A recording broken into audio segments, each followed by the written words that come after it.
রাক্ষসের গল্প শুনবে? রাক্ষসের, যে কিনা ছোট ছোট বাচ্চাদের ধরে নিয়ে খেয়ে ফেলতো। তাহলে শোনো। অনেক বছর আগে ঘটেছিল এই ঘটনাটি। গ্রামে প্রায় প্রায় বাচ্চাদেরকে খুঁজে পাওয়া যেত না। তার পরের দিন পাওয়া যেত বাচ্চাদের হাত পা কাটা অবস্থায় পড়ে আছে। মনে হতো কে যেন খেয়ে ফেলে রেখেছে। গ্রামবাসীরা এই জন্য সেই গ্রামটা ত্যাগ করলো তাদের জানের ভয়ে।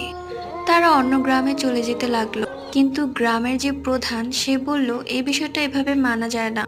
তাই সে কিছু মানুষজনদের নিয়ে প্ল্যান করল কে বা কারা এসব করে।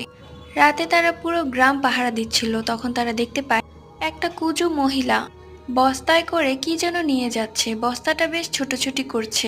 সন্দেহজনক লাগলে তারা সেখানে গিয়ে বস্তাটা খুলে খুলে দেখে দুইটা বাচ্চা। আসলে সে মহিলাটি ছিল ডাইনি। বাচ্চাদের রক্ত খেয়ে সে আরো রূপবতী হতো।